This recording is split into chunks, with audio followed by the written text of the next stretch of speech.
Satu. Bismillah. Alhamdulillah. Wassalatu wassalamu ala rasulillah wa ala alihi wa ashabihi wa mawalah. La hawla wa la quwata illa billah. Qala Allah ta'ala fi kitabil karim. A'udhu billahi minasyaitanir rajim.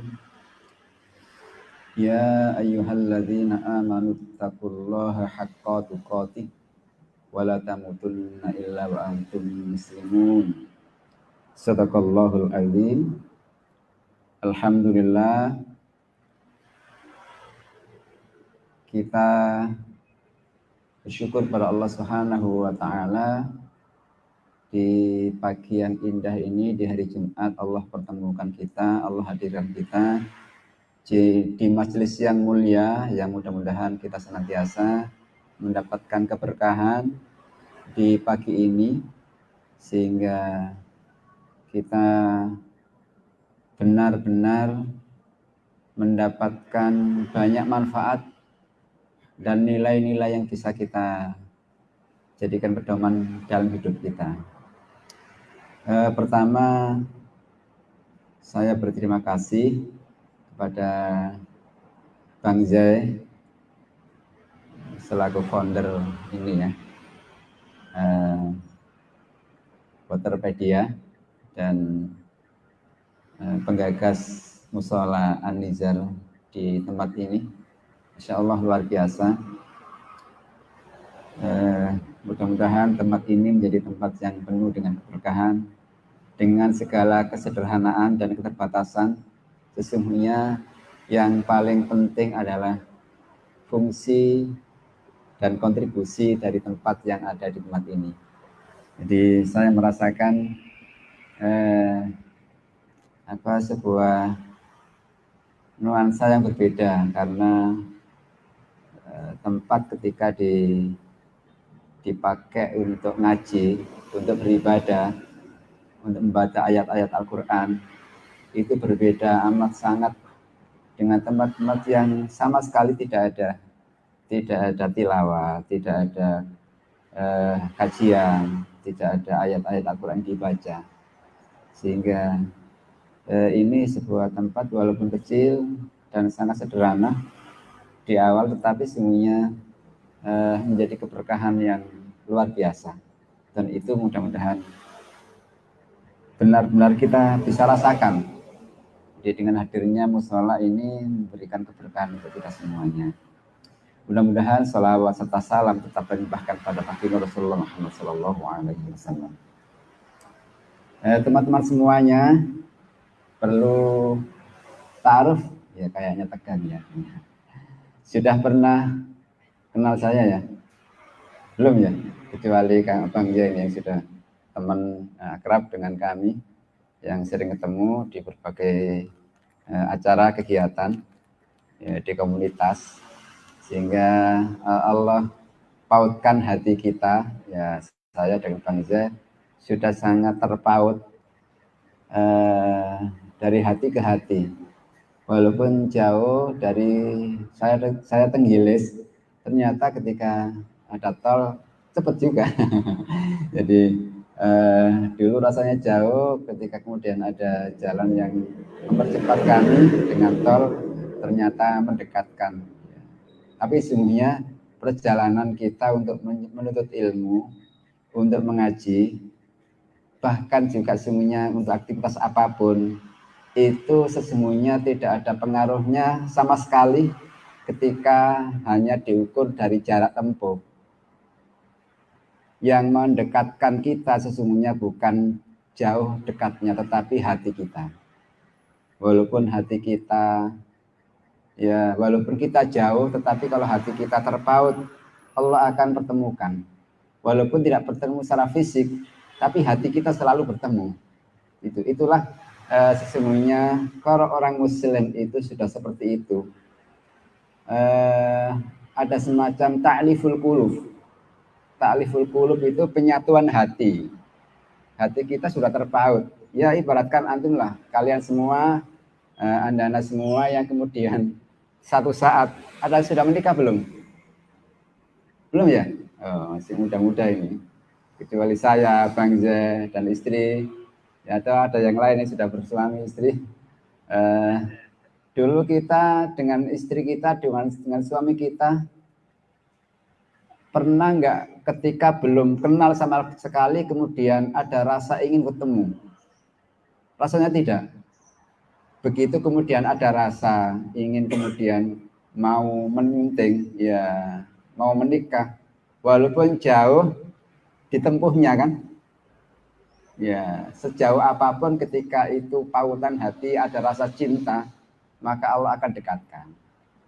Jadi seperti itu. Seorang muslim itu ketika sudah hatinya terikat, itu akan ada rasa kerinduan. Ya. Jadi roh seorang muslim, arwahun junudun mujannadah. Jadi roh seorang muslim itu sesungguhnya awalnya berserakan, tapi akan ketemu pada saatnya ketika sama-sama beriman pada Allah Subhanahu wa taala. Baik, jadi nama saya Ahmad Soleh, panggilannya Soleh, atau kalau teman-teman anak-anak saya, santri-santri saya memanggilnya Ustadz Soleh. Jadi saya ngelola, merintis pesantren dari 2014 sampai sekarang. Tapi sebelumnya sudah ada lembaga pendidikan. Saya sama istri, ya dengan segala keterbatasan dan mengharap keberkahan dan ridho Allah, ya Allah hadirkan kemudian teman-teman untuk bisa membantu saya mendidik santri-santri saya, membesarkan pesantren saya, sehingga alhamdulillah sekarang sudah, alhamdulillah Allah berikan keberkahan dengan beberapa tempat rumah-rumah tahfidz yang kita bina, ada santri-santri yang kita bina, dan ada sekian SDM, ustadz-ustadz yang membantu kita untuk mengajarkan Al-Quran dan memberikan bekal terbaik bagi anak-anak kita ke depan. Jadi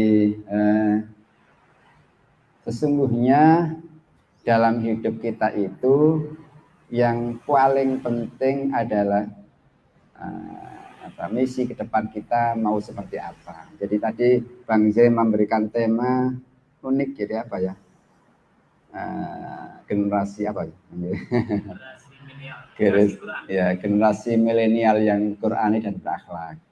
Jadi saya juga merasakan dulu muda, tapi sekarang sudah pelan-pelan meninggalkan dunia hitam. Ya, rambutnya sudah 1-2 mulai memutih.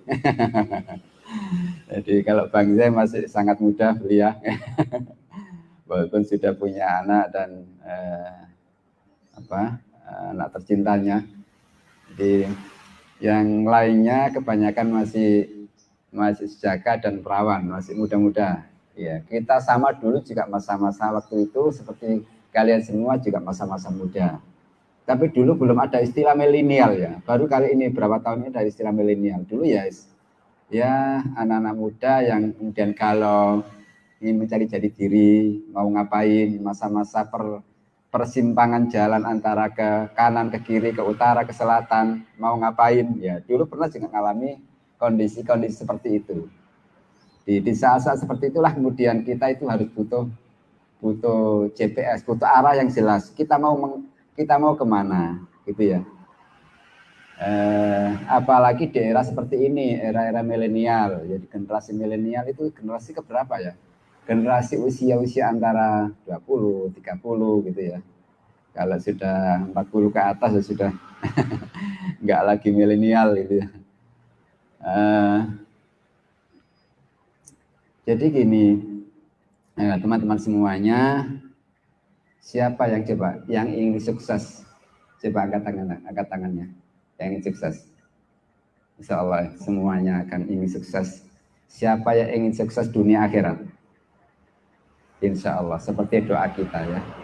Rabbana atina fid dunya hasanah fil akhirati hasanah wa qina adzabannar. Doa kita sukses dunia, sukses akhirat, Allah jauhkan dari siksa api neraka. Itu semua kita ingin punya mimpi seperti itu.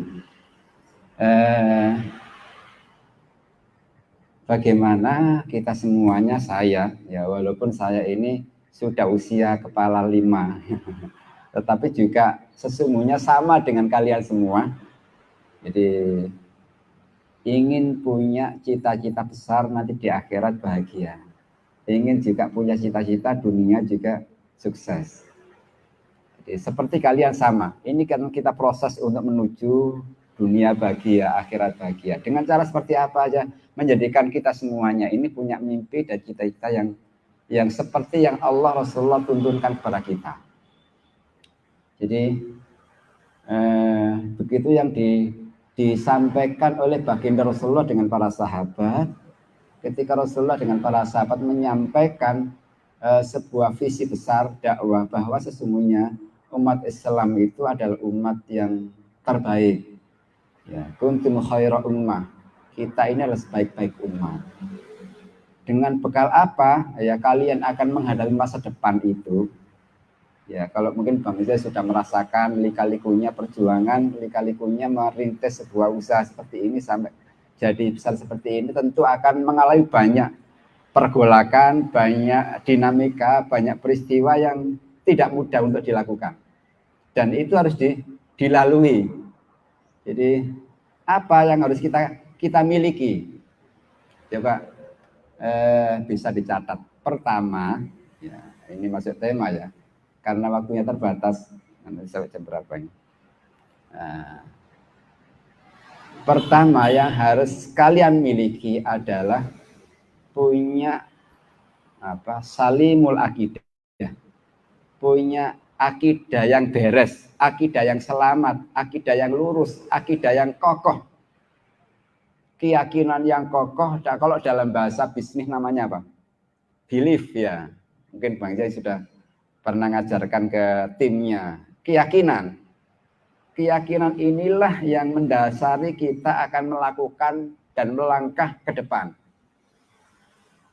Itu yang diajarkan oleh baginda Rasulullah dengan para sahabatnya adalah punya belief, punya keyakinan yang sangat kokoh. Ya. Jadi punya mimpi besar, punya visi besar dengan berdasarkan keyakinan.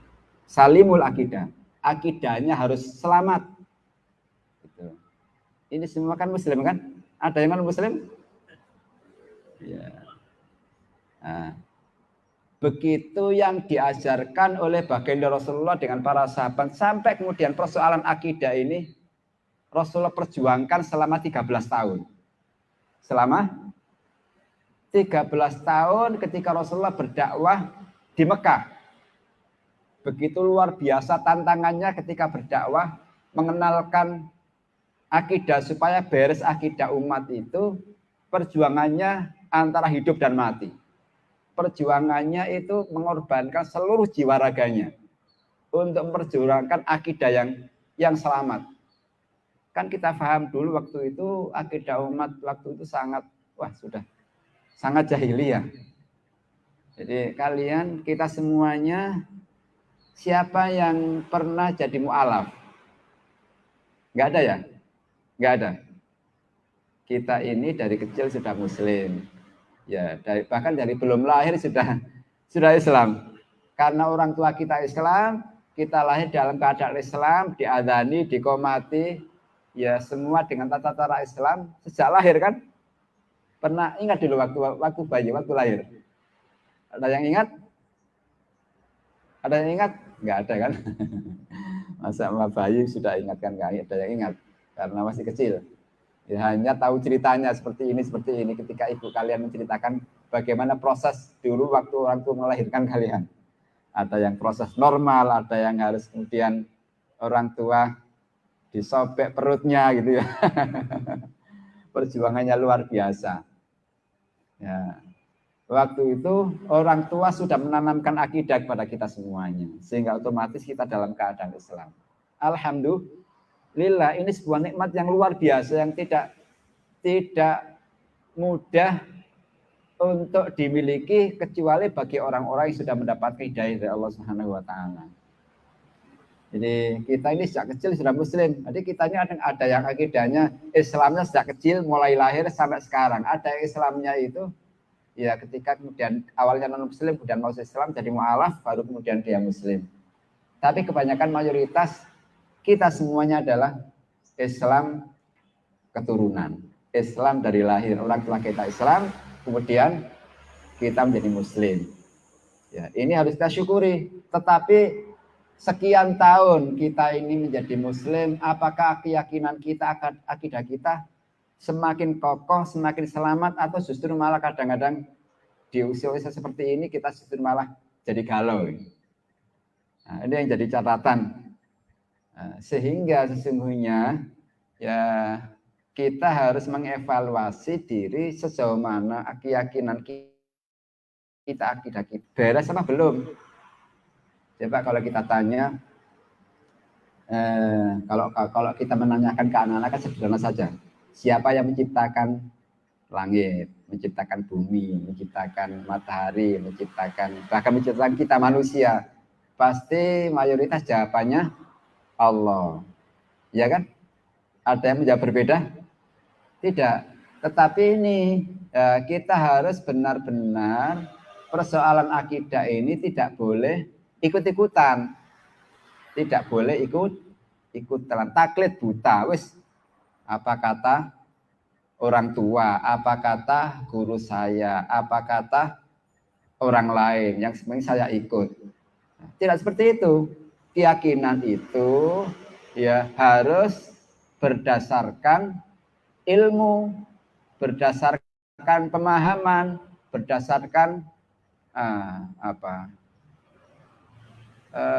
pengaruh-pengaruh yang menjadikan kita ini semakin kuat iman kita kepada Allah Subhanahu wa taala. Jadi ada nama menginstal keimanan kita. Tapi tidak mudah. Jadi sampai Rasulullah berjuangkan begitu lupa, ini persoalan akidah. Kalau akidahnya itu belum beres, maka urusan yang lain tidak akan beres. Ya. Kalau di Al-Quran, ya kita nanti kan harus lihat Al-Quran. Kalau persoalan akidah itu tidak bisa dengan akal, tidak bisa dengan dengan bahkan ya karena akidah itu adalah persoalan hidayah. Ada orang yang belajar sungguh-sungguh tapi dengan tidak mendapat hidayah Allah Subhanahu wa taala, maka dia tidak beriman. Jadi pondasi keimanan itu banyak prosesnya, banyak ragamnya, tapi pada ujungnya adalah persoalan hidayah dari Allah Subhanahu wa taala. Coba kita tanya, siapa yang tadi pagi sholat subuh berjamaah di masjid? Ada nggak? Insya Allah semuanya ya. Yang lagi, coba angkat tangan yang sholat subuh berjamaah di masjid. Halo, di musola sama juga. Di mana sholat subuhnya? Oh, di rumah. Iya, antum di rumah juga. Iya. Kalau ya coba kita tanya. Alasannya kenapa kok sholat subuhnya masih di rumah? Karena masjidnya jauh. Karena apa lagi? Karena apa? Coba karena apa? Karena sudah terbiasa dulu ya di rumah ya sudah karena yang penting kan sholat gitu ya. Yang penting sholat tidak meninggalkan sholat. Ya. Kalau kita kasih tahu bahwa sholat subuh berjamaah itu adalah sholat yang diajarkan oleh baginda Rasulullah. Kemudian Rasulullah tidak pernah sama sekali meninggalkan sholat subuh berjamaah. Rasulullah adalah seorang nabi yang tidak pernah berbohong. Seluruh kata-katanya adalah wahyu dari Allah Subhanahu wa taala. Kalian percaya enggak? Percaya. Kalau sudah seperti itu, sudah tahu apakah pengetahuan kalian itu hanya dimasukkan di akal atau dikerjakan dalam perbuatan? Dikerjakan. Kenapa kok dikerjakan? Karena sudah tahu. Karena itu adalah persoalan keyakinan kita kepada Allah dan Rasulullah bahwa apa yang Rasulullah perintahkan itu pasti benar. Ya. Kalian sholat itu, kenapa kok sholat coba? Kenapa kok sholat? Karena diperintahkan. Ya, diperintahkan oleh siapa? oleh Allah, yakin kalau itu diperintah Allah. Dari mana yang keyakinan itu muncul? Dari ada orang itu melakukan ibadah hanya karena kebiasaan, ada yang karena lingkungan, ada yang karena apa? Karena ya, yang kita harapkan ketika kita melakukan amal perbuatan ibadah apapun lah, itu dasarnya karena iman, karena keyakinan. Kalau tidak karena keyakinan, maka ketika satu saat iman itu turun, maka akan tidak melakukan. Gitu. Jadi saya gini, ada satu cerita. Suatu saat Umar ibnu Khattab berjalan, ya dalam perjalanan dengan para dengan para ini temannya, ya ininya. Ketika itu kemudian menemui salah seorang pengembala kambing. Kambingnya banyak sekali. Ya. Dan ini pengembala hanya petugasnya mengembala, tidak memiliki. Ketika kemudian dihampiri oleh Sayyidina Umar, ditanya, ini kambingnya siapa? Ini kambingnya majikan saya ya Tuan. Sekian banyak iya. Apakah tahu jumlah kambing yang ada yang dimiliki oleh majikan kalian? Mungkin tidak tahu saking banyaknya. Kalau coba boleh nggak saya beli satu saja yang insya Allah majikan kalian tidak akan tahu. Minta berapapun saya kasih.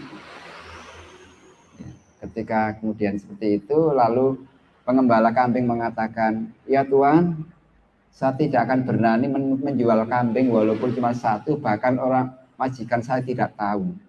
Boleh saja majikan saya tidak tahu, tapi saya takut, ya, karena pasti Allah tahu melihat saya ketika berbuat dosa.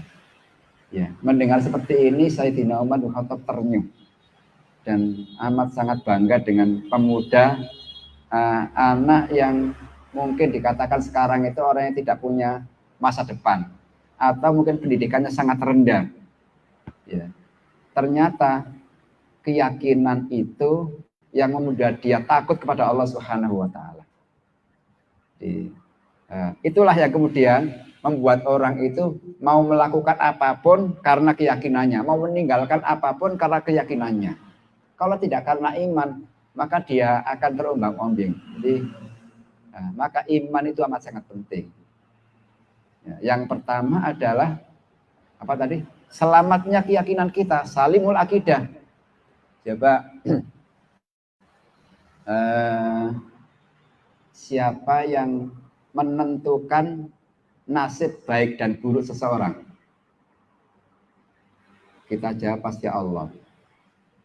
Siapa yang menurunkan hujan? Allah. Yang berikan rezeki kepada kalian siapa? Allah. Coba kita buktikan. Ya, kita buktikan. Ya, keyakinan kita bila dibandingkan dengan seekor burung, yakin mana, iman mana? Seekor burung itu dengan keyakinannya pasrahnya kepada Allah, dia sama sekali tidak membuat dia itu merasa memiliki dirinya, merasa bangga dengan prestasinya. Tugas seorang burung, tugas burung itu, seekor burung itu hanya melakukan apa yang Allah perintahkan. Selebihnya pasrah kepada Allah Subhanahu wa taala. Bagaimana tidak, burung itu pergi pagi, pulang sore. Ya, dengan kemudian pulang dalam keadaan perut kenyang. Ya. Lalu dia pulang dengan begitu menerima semua pemberian Allah dengan ikhlas, dengan qanaah, dengan ridho, tanpa membawa sepeser pun sisa dari apa yang dia dapatkan. Kalaupun mendapatkan, dia sampaikan, dia kasihkan kepada anaknya gitu ya, ketika dalam sangkar. Cukup itu. Dan tidak membawa lebih dari kelebihan yang dia miliki. Ya, hanya cukup dimakan untuk hari itu. Dan itu dikerjakan, dilakukan ya sepanjang hidupnya. Itu. Bandingkan dengan kita. Kita ini berpikir tidak hanya hari ini, tapi besok, lusa, tahun depan. Ya, nanti masa depan saya seperti apa. Kemudian saya nanti ya setelah lulus sekolah, lulus kuliah, nanti bekerjanya seperti apa, ya ikut siapa, bekerja setiap gaji saya berapa, mikirnya jauh panjang ke depan. Ya, ya itu namanya tulul amal, panjang angan-angan urusan dunia, itu bahaya. Walaupun memang dalam sisi lain kalau kita bekerja harus punya visi ke depan, tapi bukan itu tujuannya. Bukan itu tujuannya. Kebanyakan kita yang sudah menyatakan beriman kepada Allah Subhanahu wa taala kadang tidak percaya 100% dengan rezeki yang Allah berikan kepada kita. Padahal rezeki itu semata-mata datangnya dari Allah Subhanahu wa taala. Ini persoalan keyakinan. Ya, iman kita harus beres dulu sebelum melakukan banyak hal.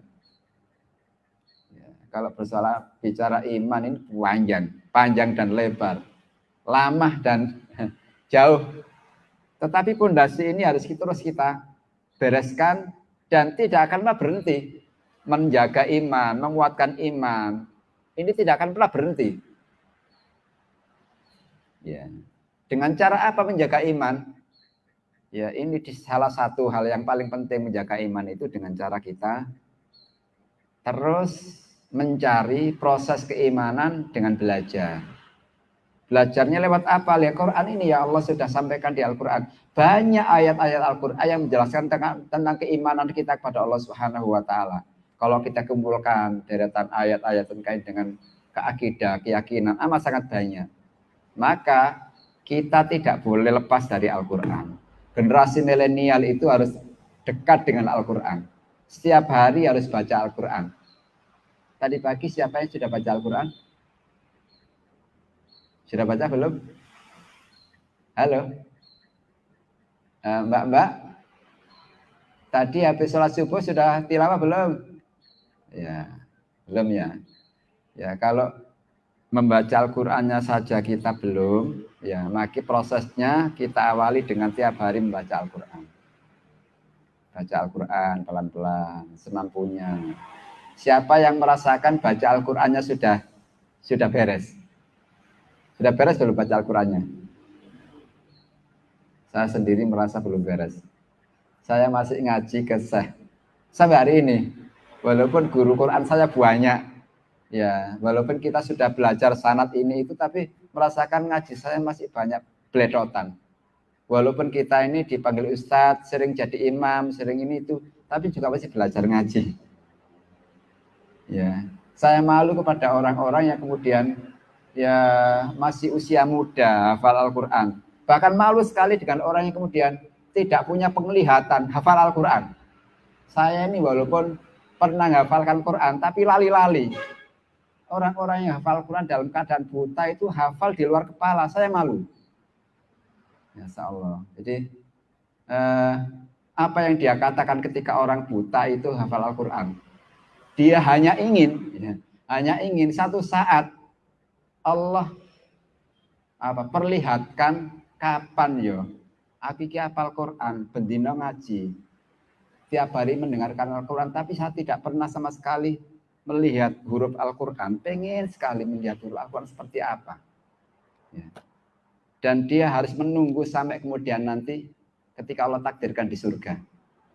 Ingin sekali saya ingin melihat Al-Quran seperti apa tulisannya. Itu orang yang buta.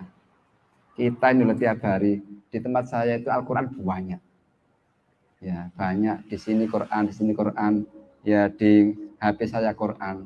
Tapi saya kadang masih lupa harus membuka dulu. Itu. Saya nggak berani kalau kemudian ngimami dengan hafalan yang masih beledotan, lalu saya jadi imam dengan hafalan seperti itu. Ini kan persoalan keyakinan. Dia yakin sekali Allah akan nanti pertemukan di surga nanti dengan mushaf yang dia kemudian rindu untuk bisa membacanya, bisa melihat tulisan Al-Quran. Ya, ini keyakinan. Jadi kalau keyakinannya sudah sampai kepada taraf seperti itu, maka dia tidak akan pernah berhenti untuk melakukan kebaikan demi kebaikan. Nah, ini keyakinan kita. Kalian semua, kita semua, antum semua ini kan yang masih muda-muda pasti akan menikah kan? Mudah-mudahan Allah pertemukan. Kalau kalian, kita semua yang belum menikah, contohnya kalian semua ingin punya pasangan yang terbaik, maka mutlak syaratnya kalian harus jadi baik. Tidak akan mungkin kalian ingin jadi punya pasangan yang baik sementara kita belum baik. Tidak akan mungkin. Karena orang baik itu akan ketemu dengan orang baik. Orang pemaksiat pasti juga ketemu dengan pemaksiat. Orang yang salih Allah pertemukan dengan orang yang salih. Itu sudah ketentuan Allah Subhanahu wa taala. Kalau kemudian kita belum baik, ya, atau kalau kemudian pasangan kita belum baik, bisa dipastikan kita juga belum baik. Ini. Yang pertama itu biar tidak panjang ya. Yang kedua adalah kalau generasi sebelum kayak antum, kayak kita semuanya di usia 20, 30 itu ketika sudah punya keyakinan, ya, maka yang kedua adalah perjuangkan. Karena hidup itu yang kedua dalam bahasa Islamnya adalah apa? Ibadah kita harus beres. Ibadah kita kepada Allah Subhanahu wa taala harus tuntas. Jadi harus sahihul ibadah. Ibadahnya harus sahih. Ibadahnya harus beres. Tadi kita coba brainstorming, kita tanya, ya selama ya kalau seorang laki-laki ini standar ibadahnya kan sebenarnya sederhana saja. Ukurannya seorang yang menyatakan beriman kepada Allah Subhanahu wa taala itu diukur dari pertama kan prestasi ibadah sholatnya. Ya, antara iman dan sholat. Amal sholat itu yang pertama adalah sholat. Jadi ukuran sholat itu, ukuran pertama kali adalah ketika kita dimampukan Allah Subhanahu wa taala mau sholat berjamaah subuh. Nah, ini gerakan sholat subuh berjamaah ini harus masif. Karena itu tolak ukur keimanan seseorang muslim. Jadi yang membedakan antara kita seorang muslim dengan orang munafik, naudzubillah, mudah-mudahan tidak, adalah ketika dia sholat berjamaah atau tidak. Ya, tolak ukur dari kebangkitan muslim umat Islam adalah ketika saat kemudian sholat berjamaahnya itu saat sholat subuh sama seperti sholat jamaah Jumat. Masya Allah. Kalau melihat orang Islam, lihatlah ketika sholat Jumat. Banyak kan? Penuh luar biasa.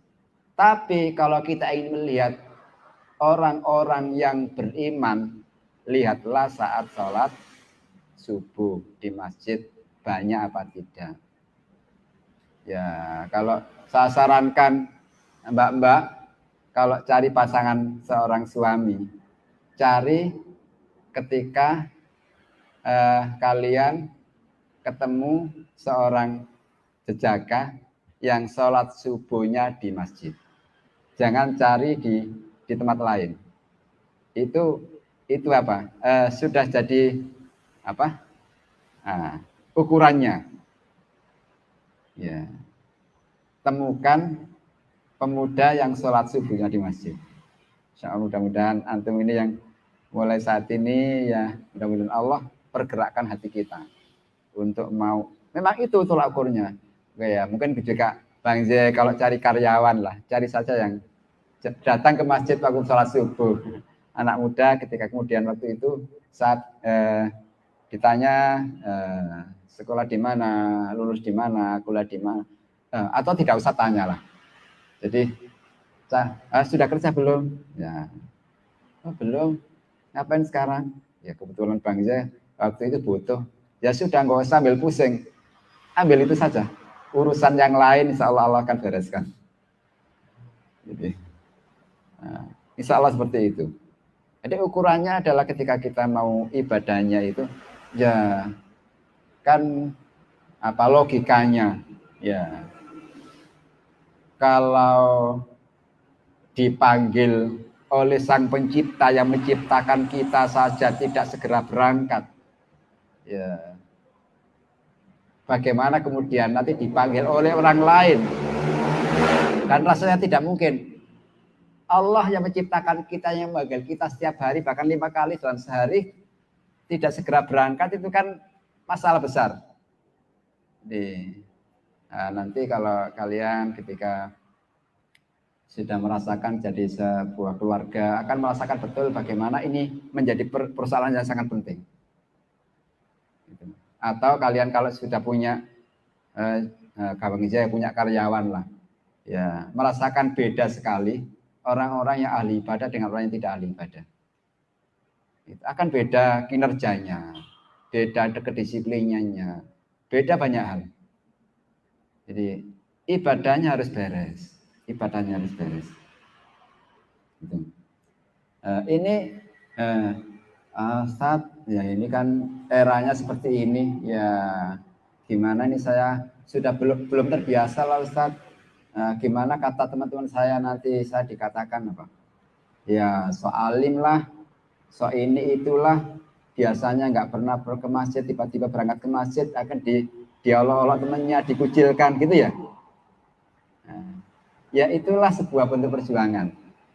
Ya, itulah bentuk perjuangan yang harus kita perjuangkan. Ya, jangankan kita ini amat sangat sederhana. Jadi kita ini kan dimudahkan melakukan kebaikan, tidak ada yang melarang sama sekali. Ada yang melarang sholat berjamaah? Nggak ada kan? Ada yang melarang kita ngaji? Nggak ada kan?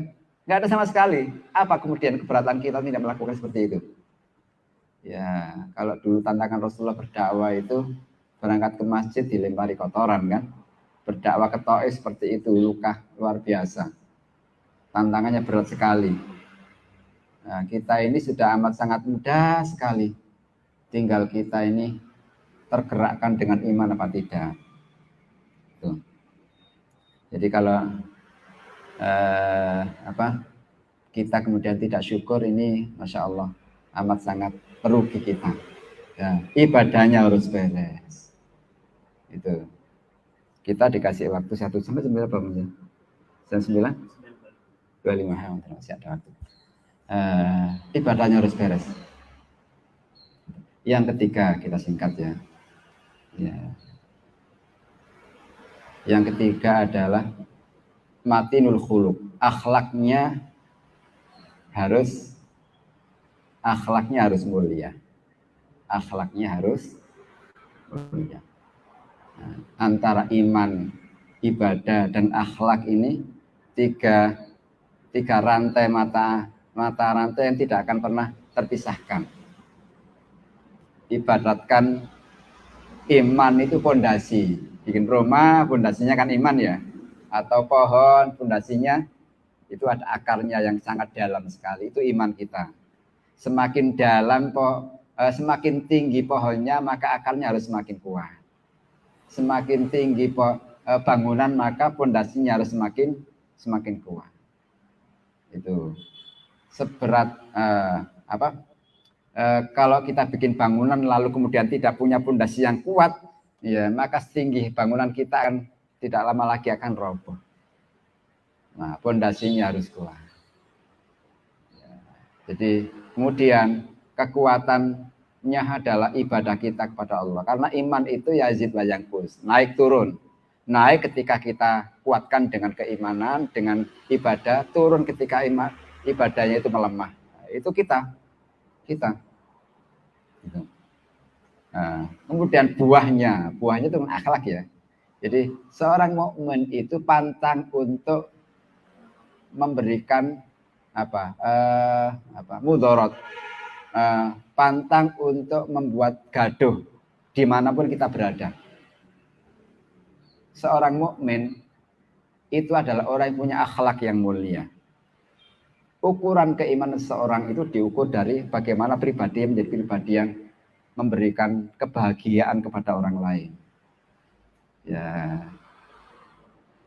Antum namanya siapa? Namanya siapa?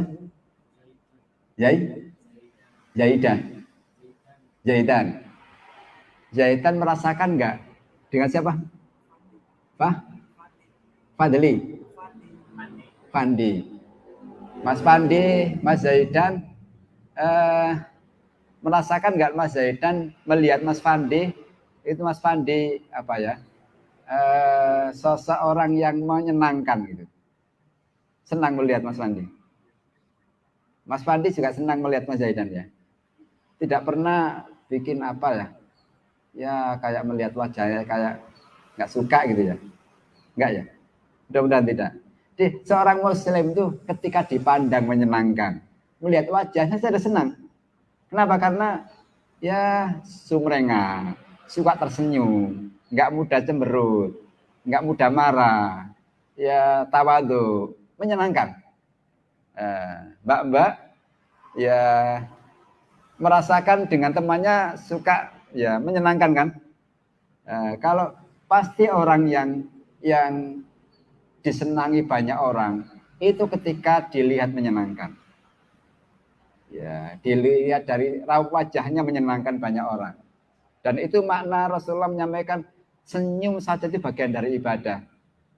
Orang itu kelihatan ya hati, pikirannya itu dilihat dari raut wajahnya.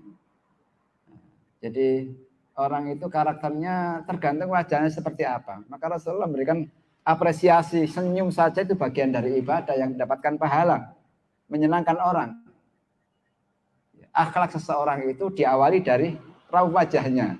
Nanti di akhirat juga seperti itu. Orang yang masuk surga dengan masuk neraka itu kan beda sekali. Orang yang masuk neraka itu digambarkan dalam Al-Quran itu wajahnya amat sangat cemberut, malu, ya gelisah dan seterusnya. Kenapa? Karena merasa susah sekali. Ya, kenapa? Karena memang menyesalnya luar biasa. Karena apa? Di dunia tidak melakukan kebaikan. Beda dengan orang-orang yang ketika di surga itu wajahnya berseri-seri. Ya, merasakan bahagia, senang dan seterusnya. Jadi wajahnya bahagia, harus tersenyum. Apalagi dari sisi akhlaknya, menyenangkan banyak orang.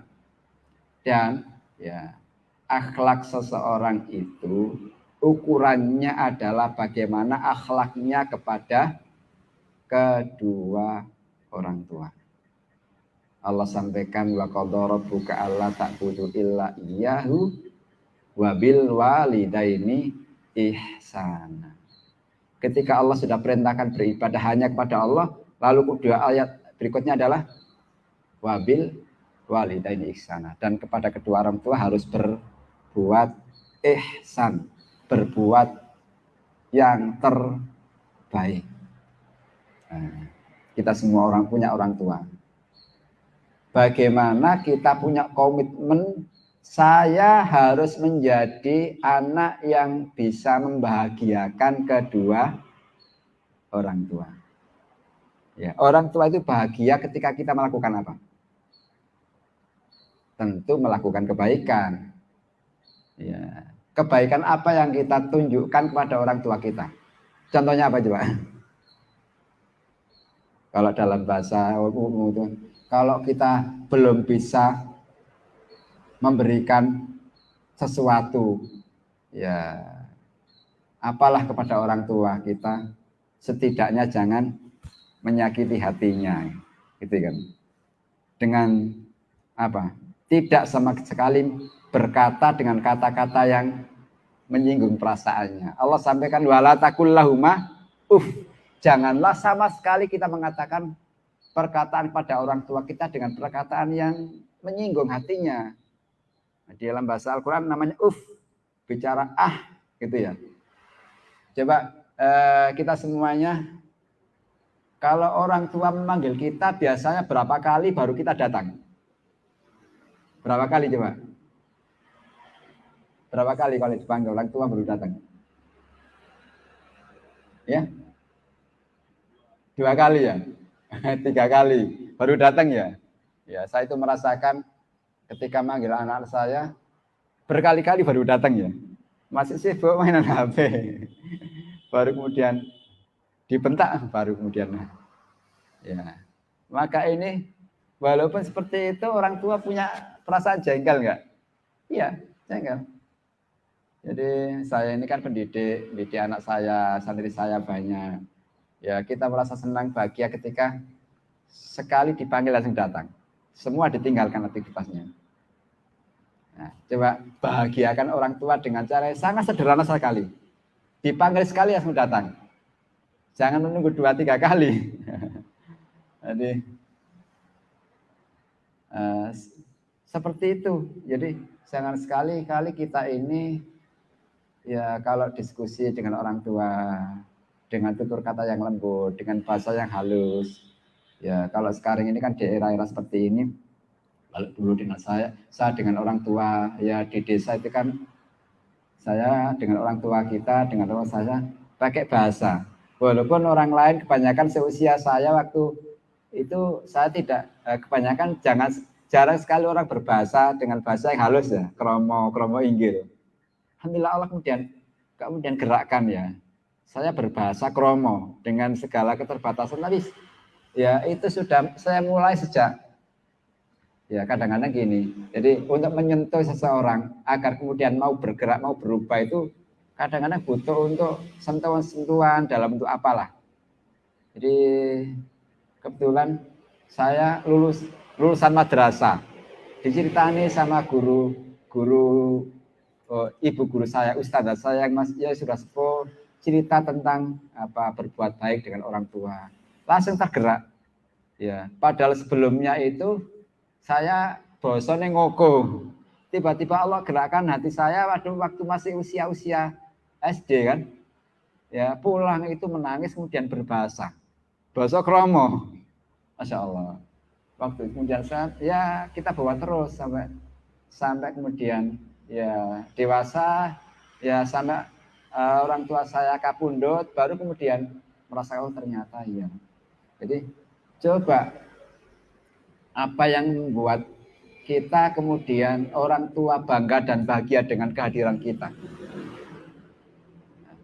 Jadi orang itu ya digerak apalagi di era seperti ini ya, era-era yang kemudian saat-saat degradasi moral amat sangat luar biasa pengaruhnya dengan budaya yang masuk di mana-mana ya eranya sudah seperti ini budaya barat ya ini generasi-generasi seperti ini memang harus kembali ditata ulang bagaimana kemudian akhlaknya ini terus kemudian tidak terdegradasi rapuh dengan pengaruh budaya-budaya yang seperti ini.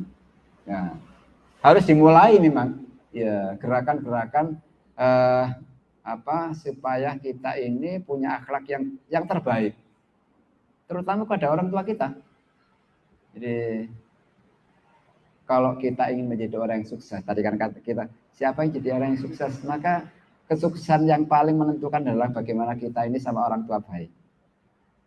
Ada banyak cerita ya yang kemudian membuat ya saya punya teman ya awalnya orangnya biasa saja usahanya biasa jadi lalu kemudian dia ingin membahagiakan orang tua dia usahanya properti lalu tekad kuat untuk membahagiakan orang tua luar biasa jadi orang tua minta apa saja pasti dituruti.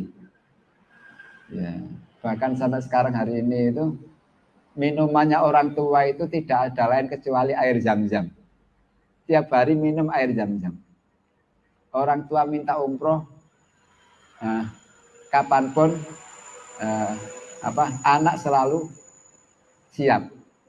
Ternyata usahanya tidak pernah surut bahkan luar biasa berkembang pesat. Hanya ingin membahagiakan orang tua. Itu kunci kebahagiaan seseorang, kesuksesan seorang kita semua. Ya, ketika kita membuat orang tua kita bahagia, pasti Allah akan berikan kesuksesan di dunia, spontan. Tapi sebaliknya, jadi ini yang kemudian ketika orang itu dengan orang tua tidak baik, jangan diharap hidup kita bahagia.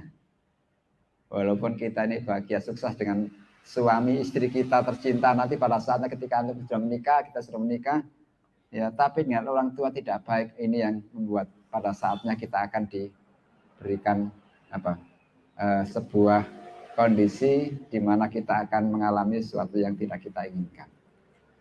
Jadi akhlaknya harus mulia. Nah, kalau kita bekerja lah contohnya, ini kan persoalan attitude ya, karakter, membangun karakter pribadi yang unggul agar kita ini disenangi banyak orang. Itu kita harus belajar. Jadi ketika belajar, tidak cukup mengandalkan kecerdasan, EQ, nilai baik, prestasi baik, nilainya baik, cum laude, nilainya A terus. Itu hanya sekian persen dari kesuksesan kalian. Tidak cukup itu. Tapi keberhasilan kalian yang menentukan adalah sikap kalian terhadap menyikapi kehidupan, menyikapi persoalan. Jadi kalau kalian melamar pekerjaan, ya dengan prestasi nilainya terbaik cum laude A, itu hanya berhasil ketika kalian tes administrasi, ya. Lolos administrasi, lolos karena nilai kalian baik. Tapi kemudian ketika wawancara di hadapan HRD, itu prestasi akademik kalian itu sama sekali tidak berpengaruh. Yang berpengaruh adalah sikap, ya, ucapan kalian terhadap apa yang ditanyakan. Saya dulu pernah punya lembaga pendidikan yang lumayan besar. Ya, yang daftar ngelamar ke saya itu banyak. Bahkan ya S1, S2. Ya. Jadi ketika dari sisi administrasi banyak yang lolos. Tetapi dalam persoalan wawancara ternyata tidak itu yang saya nilai. Dari apa? Dari ketika menjawab pertanyaan, ditanya, ya sederhana sebenarnya. Kalau orang itu di dalam bahasa saya itu ada kompetensi, ya, ada apa namanya itu ya. Jadi karakter itu dinilai dari sikap dia ketika ditanya. Ya. Jadi kalau pertanyaannya itu dijawab dengan penuh tawadhu, ya, penuh kerendahan hati, dengan sikap tidak menggurui, itu senang, ya, senang yang mewawancarai. Tapi kemudian ketika ada sedikit perasaan, kan kita ini pembaca, sekian banyak pendaftar, itu kita dari sisi jawabannya tahu ini yang, jadi kalau persoalan kecerdasan, kepandaian itu bisa diasah, bisa dipelajari. Tapi kalau dalam persoalan karakter, ya, pribadi, itu berat. Karena ya, saya seorang pendidik. Untuk mendidik anak-anak supaya bisa ngaji, supaya bisa membaca, supaya bisa hitung.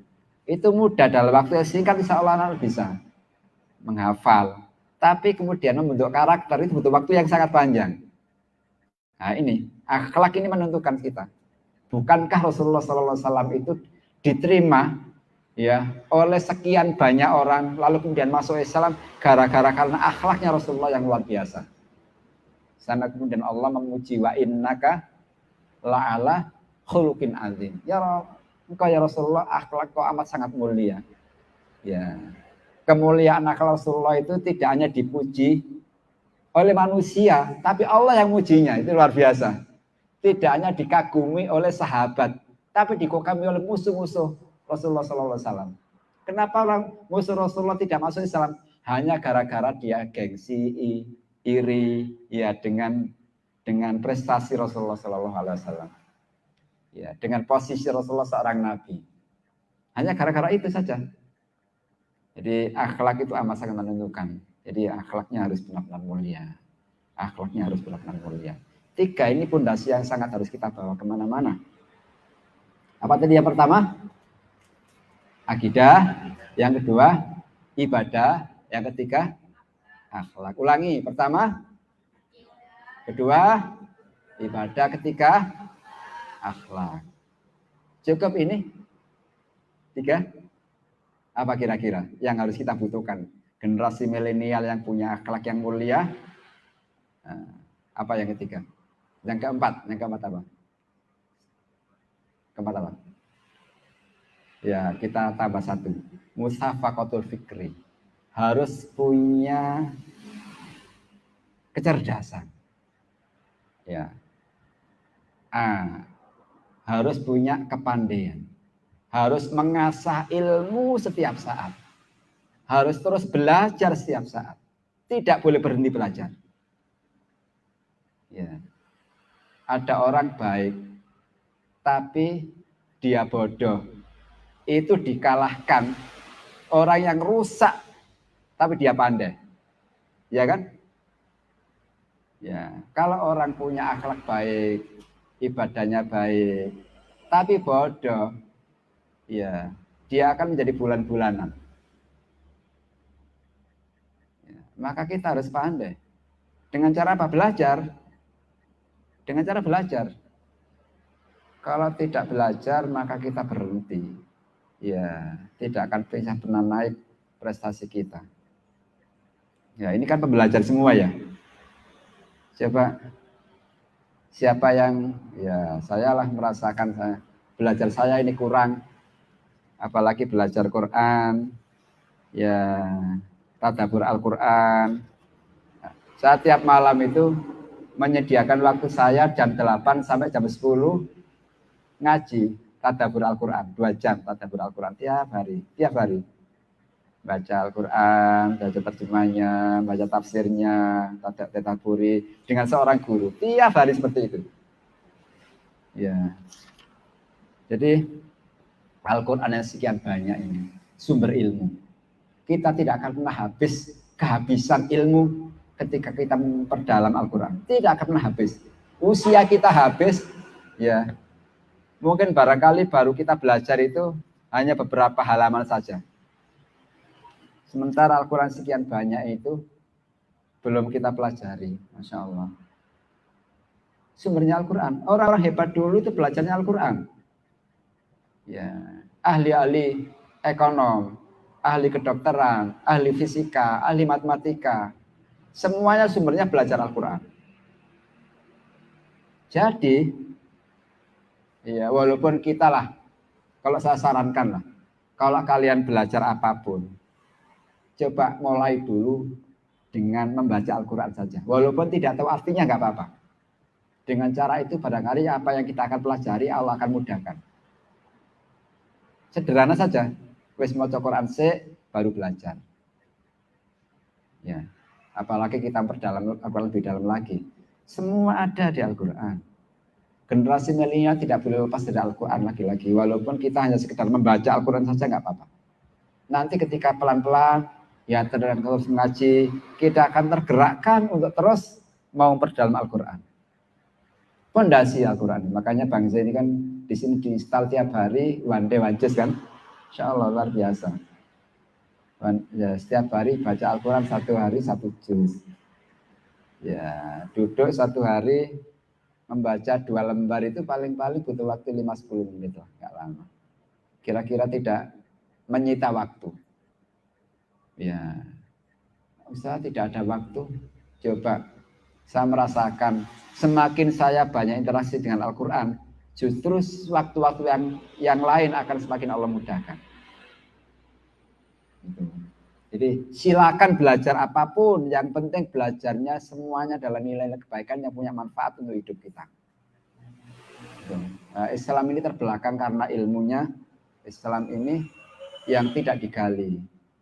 Ya, maka kita bangkitkan Islami roh Islamnya dengan cara belajar. Maka Bang Ijai bukan bikin gerakan Driorejo mengaji, ini luar biasa. Ya, kalau Rasulullah bersabda seperti ini, man sanna sunnatan hasanatan falahu ajruha wa ajru man amila biha ba'daha ila yaumil qiyamah. barang siapa yang mengawali sebuah kebaikan, ini kan kebaikan ya, ya terus dikerjakan oleh Bang Z, lalu ada di belakang Bang Z itu mengikuti teman-temannya, karyawannya, siapa mengikuti, jamaahnya mengikuti, ya diikuti oleh orang-orang sesudahnya, Bang Z meninggal dunia, diteruskan oleh generasi berikutnya, falahu ajruha, maka Bang Z mendapatkan pahala mengalir terus ila yaumil kiamah, sampai hari kiamat. Bayangkan Bang Z ini memulai kebaikan, diikuti orang lain, pahalanya mengalir sampai hari kiamat besok. Bang Z meninggal dunia, kiamatnya masih jauh, mungkin Bang Z usia 70 tahun meninggal dunia, kiamat masih mungkin ribuan tahun, selama di alam barzah mendapatkan kiriman pahala terus mengalir. Seperti itu ya kebaikan itu, luar biasa, luar biasa. Maka ya coba rintis kebaikan sekecil apapun, rintis, apalah yang bisa kalian lakukan, rintis saja. Tidak harus yang besar, tidak harus menunggu nanti. Sekarang apa kebaikan yang bisa kalian lakukan, dirintis pelan-pelan. Sudah, semua diserahkan pada Allah Subhanahu Wa Taala. Sampai seperti itu. Tapi kan juga sebaliknya ya. Ya, barang siapa kata Rasulullah yang memulai keburukan, ini kebalikannya ya. Dan keburukan itu dilakukan, ya, dia akan mendapatkan dosa. Dan dosa dengan orang-orang yang mengikuti sebelumnya, setudahnya, sampai hari kiamat. Masya Allah, kebalikannya. Alhamdulillah, ya hari ini kan heboh ya. Heboh dihebohkan dengan apa itu? Dengan PT Holywing. Dengar ya? Yang produksi apa? Miras kan ya. Ya. Ini halal apa haram minuman keras ini? Haram. Orang yang memproduksi minuman keras, ya, yang punya ide, yang punya perusahaan, kemudian yang memberikan izin,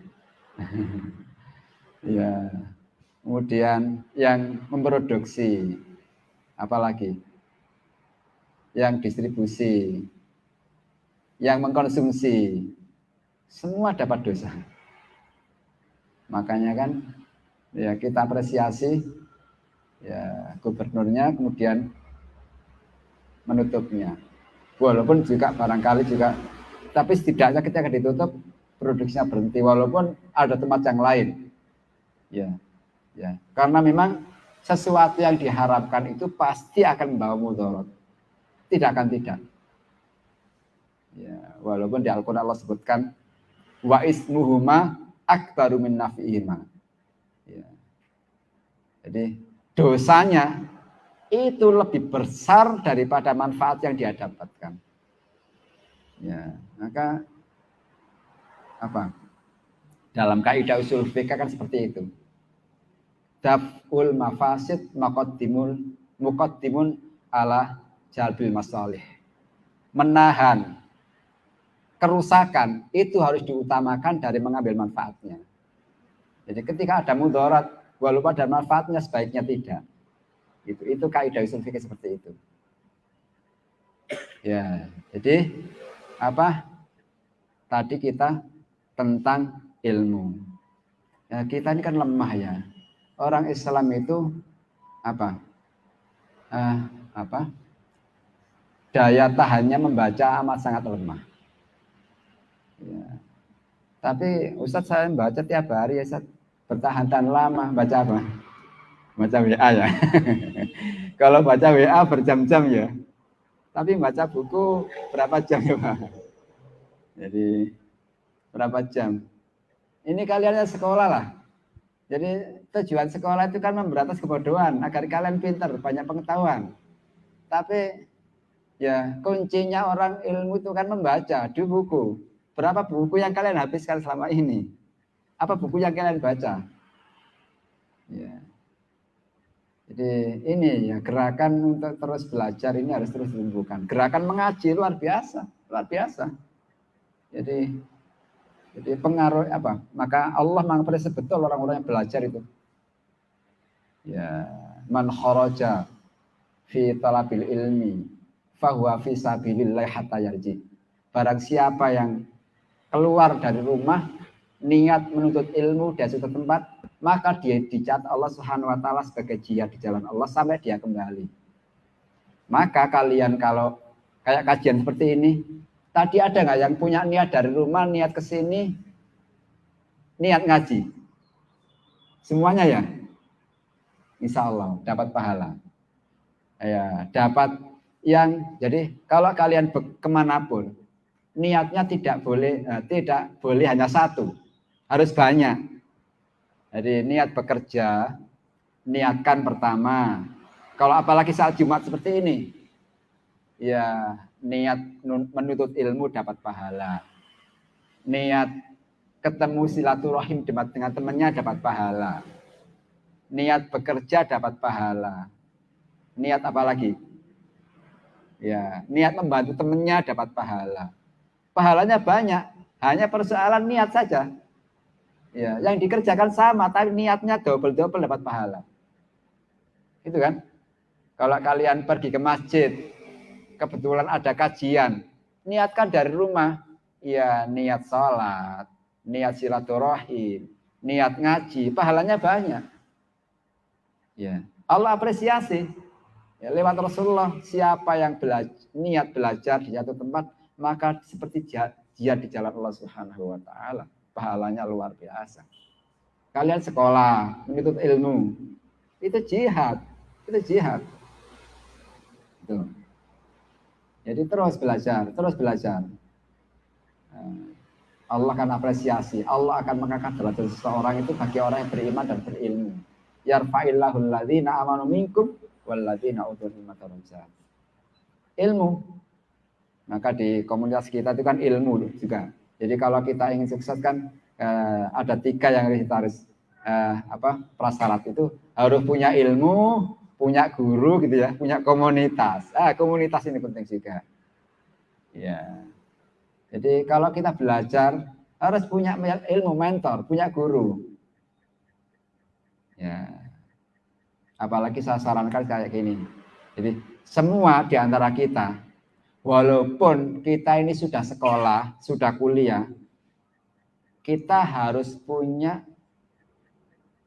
guru spiritual, guru ngaji, guru agama, panutan kita. Karakternya cuma mungkin ya cari, jadi gini, guru, komunitas, ustadz, siapapun yang punya 3 sifat, punya 3 karakter. Yang pertama, ketika melihat wajahnya saja, ya, ketika melihat wajahnya saja, mengingatkan kita akan akhirat. Nyawang deleng wajah ini kok kayak menyenangkan, membuat kita ini tergerak hati kita, ingat kepada akhirat. Maka ketika menemukan seperti itu, maka dekati, rangkul, gabung. Jangan sampai kita lepas. Yang kedua, ya, ketika melihat seseorang atau dalam komunitas bolehlah, ya, apa yang dia sampaikan itu menjadikan ilmu buat kalian yang berguna dunia akhirat. Apa yang dia sampaikan itu tutur kata yang bagus, ya. Apa yang dia sampaikan itu membawa kita untuk bersemangat beribadah. Apa yang dia sampaikan itu membuat kita tergerakkan untuk melakukan banyak kebaikan. Maka dekati, ikuti, jangan sampai lepas. Dan yang ketiga, ketika melihat seseorang, itu akhlaknya membuat kita itu ikut. Ini baik ini, apa yang dia lakukan, Masya Allah luar biasa. Saya harus bisa melakukan seperti itu. Tergerak. Ya. Maka ketika melihat seperti itu, maka jangan kita sampai lepas darinya. Cari dimanapun. Cari dimanapun. Itu. Nah, cari orang-orang seperti itu atau komunitas yang membawa kita membawa ketiga hal seperti itu. Jadi kalau kita bekerja dalam sebuah perusahaan kayak Bang Zai ini, ya kalau punya 3 hal itu, maka jangan kita resign, jangan kita melepaskan dari perusahaan itu. Kenapa? Karena itu yang buat keberkahan. Jangan dilihat dari sisi gajinya yang sekian banyak, jangan. Tapi lihat dari itu keberkahan yang akan kita bawa nanti. Jadi kita harus punya ilmu pengetahuan. Tuh. Ya. Pertama iman, ya akidah, yang kedua ibadah kita, akhlak kita, dan ilmu pengetahuan kita. Setidaknya itu. Ya, kalau kita jabarkan ada setidaknya 10 lebih karakter yang kita miliki. Sementara 4 dulu itu, mudah-mudahan dengan 4 itu membuat kita ini punya kesadaran diri untuk terus saat ini berubah. Jadi ada yang dari sini saya juga mengingatkan diri saya sendiri ya agar kita terus melakukan sebuah upaya agar kita ini terus menjadi pribadi yang punya nilai-nilai yang rahmatan lil alamin, menjadi rahmat bagi seluruh alam. Mungkin itu teman-teman semuanya. Kalau mungkin ada yang mau ditanyakan silakan. Ada Bang Zai yang mau ditanyakan? Cukup ya, karena waktu ya. Mudah-mudahan dari pertemuan ini ya Allah Subhanahu Wa Taala berikan banyak keberkahan, hidayah. Di apa yang saya sampaikan ini adalah sebuah wasilah. Kalau ada benarnya, benar-benar itu datang dari Allah Subhanahu Wa Taala. Kalau ada salahnya, benar-benar itu adalah kesalahan saya sendiri. Maka itu saya mohon maaf yang sebesar-besarnya manakala ada hal yang kurang berkenan, menyinggung dan seterusnya. Mari kita tutup dengan bacaan doa bersama-sama. A'udzubillahi minasyaitonirrajim. Bismillahirrahmanirrahim. Alhamdulillahirabbil alamin. Allahumma shalli wa sallim wa barik ala sayyidina Muhammad wa ala ali sayyidina Muhammad. Alhamdulillahirabbil alamin. Allahumma ighfir lana wa liwalidina warhamhum kama rabbawna shighara. Rabbana zalamna anfusana wa illam taghfir lana wa tarhamna lanakunanna minal khasirin. Allahumma inna nas'aluka ilman nafi'a wa rizqan thayyiba wa amalan mutaqabbala bi rahmatika ya arhamar rahimin. Rabbana hab lana min azwajina wa dhurriyyatina qurrata a'yun waj'alna lil muttaqina imama. Ya Allah ya Rahman ya Rahim, ampunlah semua dosa-dosa kami, dosa kedua orang tua kami, dosa ayah ibu kami, dosa guru-guru kami, dosa teman-teman kami, dosa saudara kami, dosa semua keluarga besar kami, dosa semua orang Islam baik yang masih hidup maupun yang telah Kau panggil ya Allah. Bimbing kami, rahmati kami senantiasa menjadi pribadi yang senantiasa benar-benar punya iman yang tangguh, yang kuat di hadapan ya Allah. Senantiasa beribadah hanya mengharap ridho-Mu ya Allah. Senantiasa Kau berikan ilmu yang manfaat, senantiasa punya akhlak yang mulia seperti akhlak baginda Rasulullah sallallahu alaihi wasallam. Berikan kesempatan kami senantiasa memperbaiki diri agar kami menjadi orang-orang yang bahagia, mulia dunia dan akhirat.